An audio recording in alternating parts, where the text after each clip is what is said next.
এর মধ্যে ঢাকার জন্য আইছে এমন ওই আইছে আইয়ার দেখে কাঁদছি গৌরনদীতে ইয়াবা দিয়ে ফাঁসানোর অভিযোগ, জমি দখল নিয়ে উত্তেজনা, রিকশা চালককে ঘিরে নাটকীয় ঘটনা, প্রভাবশালীদের বিরুদ্ধে হয়রানির অভিযোগ।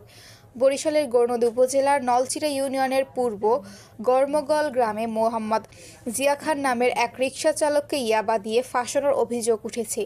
একই সঙ্গে তার জমি দখলের অপচেষ্টার অভিযোগ করেছেন ভুক্তভোগী ও স্থানীয় এলাকাবাসী। ঘটনাকে কেন্দ্র করে এলাকায় উত্তেজনা বিরাজ করছে।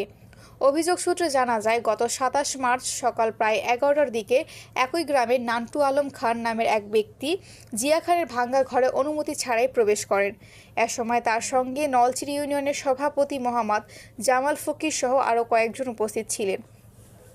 জিয়া খানের পরিবারের দাবি, ঘরে প্রবেশ করে নান্টু আলম খান বিভিন্ন স্থানে খোঁজাখুঁজি করেন এবং এক পর্যায়ে রান্নাঘরে থাকা একটি পুরানো পরিত্যক্ত ব্যাগের কাছে যান। পরে তিনি নিজের পাঞ্জাবির পকেট থেকে একটি ছোট কাগজ মোড়া সদৃশ বস্তু ওই ব্যাগে রেখে দেন বলে অভিযোগ করা হয়। পরবর্তীতে উপস্থিত লোকজনকে তিনি জানান, জিয়া খানের কাছে ইয়াবা রয়েছে।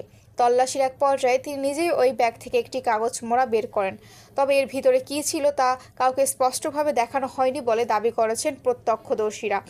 এ সময় নান্টু আলম খান জিয়া খানের বিরুদ্ধে ইয়াবা ব্যবসার অভিযোগ তুললেও স্থানীয় এলাকাবাসী তা প্রত্যাখ্যান করেন। তাদের ভাষ্য, জিয়া খান একজন সাধারণ রিকশা চালক এবং এ ধরনের কর্মকাণ্ডের সঙ্গে তার কোনো সম্পৃক্ততা নেই। গ্রামবাসীরা আরও অভিযোগ করেন, নান্টু আলম খান ও তার সহযোগীরা দীর্ঘদিন ধরে জিয়া খান ও তার পরিবারের ওপর মানসিক চাপ সৃষ্টি করে আসছেন। মূলত জমি দখলের উদ্দেশ্যেই এমন মিথ্যা অভিযোগ ও হয়রানি চালা হচ্ছে বলে দাবি করেন। এসব এলাকাবাসী জমিতে তো জিয়া রহমানের এর সাথে জড়িত না, আমি মনে করি এর সাথে জড়িত না। আমরা এটা হইলো ষড়যন্ত্রমূলক। এই যে মাদকের জন্য যে কালকে যেটা আসা হয়েছে, এটা সম্পূর্ণ সাধারণ নাটক। এটা হলো নান্টু আলম খান এটা সাজাইছে। জিয়াউর রহমান শুধু বাড়ির থেকে সরানোর জন্য এটা করছে, মানে জিয়াউর মধ্যে সরে যায় তাইলে এই আর যে ঘর বাড়ি আছে এইটা নান্টু আলম খান দখল করতে পারবে। মোহাম্মদ জিয়া খান যে এই বিষয়ে যে এটা একটা সাজানো নাটক, সে মাদকের সাথে কোনোভাবেই জড়িত না। জমি ওর তো হেনা আছে আর বাপের সম্পত্তি কে ওই জিয়া ওই বাবা খোর নান্টু, আমি বলছি যে কে আমারও মারতে এসে আমার ছেলের মুগুলিয়ে বাড়িছি যে তুই এনে বাবা থইছস কা তুই দেখছস। নান্টু আলম ঘরে ঢুকছে, পরে পকেটে পাঞ্জাবি পকেটের হাত ভরাই ছিল, হাত আর বাইর করে না। পরে আমার একটু হাত দিকে সন্দেহ হয়েছে, পাকঘরে ঢুকছে, আমি পাকঘরে গেছি। পরে আবার আইসে আমি বলছি তারে যে আপনি নান্টু আলম যে আপনি হাগো পিস পিস ঘরেন তো হেরা বিশ্রে হাগো, তো আমি ঘরেতে বাইরে এসে হাগো বিশ্রিতে বলছি আপনি হাগো লগলো কাটেন কা। পরে ও আবার যাই পাকঘরে ঢুকে আমি যেখানে দাঁড়াই ধুয়েই দৌড় দিয়ে নান্টু আলম বাইরে এসে আমি কই আপনি ব্যাগের ভিতরে কি রাখছেন। পরে আর চুপচাপ দাঁড়াই রয়েছে, আর কোনো কথা বলে না। বিগত দীর্ঘদিন ধরে জমি জমার সংক্রান্ত চক্রান্তে পড়ে আমার চাচাতো বাড়ির কাছ থেকে লাঞ্ছনার শিকার হচ্ছে। এমনকি তারা আমার কেনা সম্পত্তি সহ পিতৃ সম্পত্তি সহ জবরদখল কইরা সীমানা দিয়া তারা মালিকাধীন সাজছে।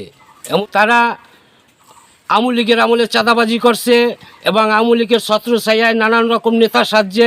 এখন আবার বিএনপি আসছে, পরে বিএনপির ছত্রছায়ায় যাইয়া তারা পেট আর পিঠ বাঁচানোর জন্য নানান রকম কৌশল ব্যবহার করতেছে। এমনকি সামাজিক কোনো আইন শৃঙ্খলা তারা মানতেছে না। আজকে এই গতকালকেও হলো একটা বাবা ব্যবসায়ী, এলাকায় বাবা ব্যবসায়ী, নাম মোহাম্মদ নান্টু আলম। ও আমার পাকঘরে বাবা এনে থুইয়া নিজেই বাবা থুইয়া নিজেই হাত দিয়া বাড়ি কইরা তাদেরকে দেয়। ইউনিয়নের সভাপতি আছে মোহাম্মদ জামাল ফহির আছে, আলতাফ খান আছে, নিজাম খলিফা আছেন, এরকম আরো অনেকেরই নিয়ে আসছে। ঘটনাকে কেন্দ্র করে এলাকায় চরম উত্তেজনা বিরাজ করছে। এলাকাবাসীর সুষ্ঠু তদন্তের মাধ্যমে প্রকৃত ঘটনা উদ্ঘাটন এবং দায়ীদের বিরুদ্ধে আইনগত ব্যবস্থা গ্রহণের দাবি জানিয়েছেন। এ বিষয়ে নান্টু আলম খানের সঙ্গে মোবাইল ফোনে যোগাযোগ চেষ্টা করা হলে তিনি কথা বলতে রাজি হননি।